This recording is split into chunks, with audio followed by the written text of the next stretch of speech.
Part 4, Budgeting. Most of us bristle at the very mention of budgeting. We associate budgeting with restraining our expenditures. However, budgeting should be thought of as the part of the financial planning process that'll help us create a balance between the lifestyle we want today and the goals we want to achieve tomorrow. Budgeting allows us to see where our money is going each month. If you don't keep a monthly budget, you probably have no idea where all your money goes each month. After your obvious monthly expenses like rent and your utility bills, there's a lot of money that falls through the cracks. Try this as an experiment. For 1 month, keep track of every penny you spend. From 50 cents for a soda, to $10 for lunch, to $13 for the bully at the office, to a $150 night out on the town. It's all those little spontaneous expenses that add up. If you do this faithfully for a month, you'll be surprised at how much money you spend on unnecessary things. To combat this trickle of lost money, you need to create a monthly budget, and you need to stick to it. Successful budgeting is all about discipline, so if you don't have any discipline when it comes to spending, it's time to get some, and you're going to like it. A simple budget's a good place to start. To design a simple budget for your household, you need to project your income and expenses over the course of a month. Next, determine what your fixed expenses are. You know, things that you incur on a regular basis, such as a mortgage or rent payment, utilities, telephone, insurance, food, auto expense, loan payment, contributions to 401k or other retirement accounts, etc. Give each of these a separate column on your budget and write the amount you pay for each.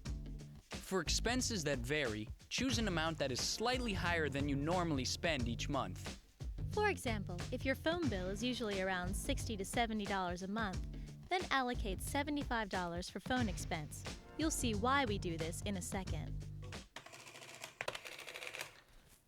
Hopefully at this point we haven't used up all of our money. If we have, then we're in big trouble because we still have some expenses to keep track of, like our discretionary spending, you know, the fun stuff. Discretionary spending is the money we spend on a non-recurring basis.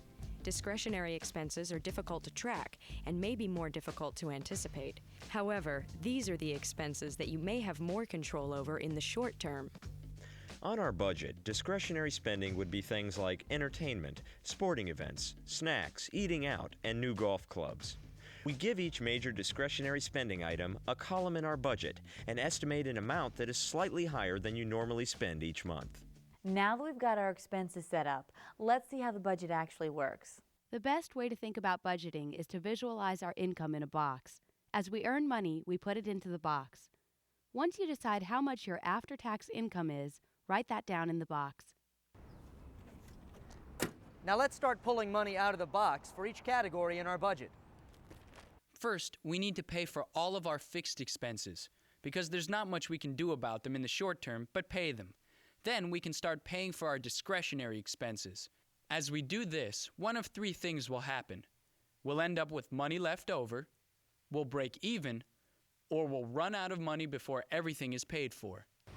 If you find yourself in the first category, then you can add another column to your budget. It's called savings, and you should put your extra money there instead of blowing it on caviar or an extravagant vacation. If you find yourself in the second category, breaking even, then you're in a rut. It's called living paycheck to paycheck, and it's not a fun place to be. If you find yourself in the last category, falling short, then you can also add another column to your budget. It's called credit card debt, and it's evil. Stay away from it if at all possible. So, if you find yourself on the short end of one of these categories, what do? Well, the first thing to do is to reevaluate your budget. Look closely at your discretionary spending and try to trim it down. Remember, we can't always do much to lower our fixed expenses, so we got to work with what we can control on the short term, our discretionary spending. We'll look at this in more detail in a minute. Now, let's talk about the way to use our budget to help us save money. Remember earlier when we said to slightly overestimate in those categories that were not fixed? Well, here's why we did that. Each category gives us an opportunity to save money. If we don't spend all the money we budgeted for a given category, we can save it and pass it on to the next month in that same category. This gives us a greater cushion and prevents us from having to borrow from another category or use credit. Saving in each category is a great way to make your budget an active tool in managing your finances. Try to make it a goal to save a little each month in those categories that you have control over. Once you've done this, then you've pulled back the reins and gained control over your budget. Once you've mastered the basic concepts of simple budgeting, There are a few more issues to consider before moving on.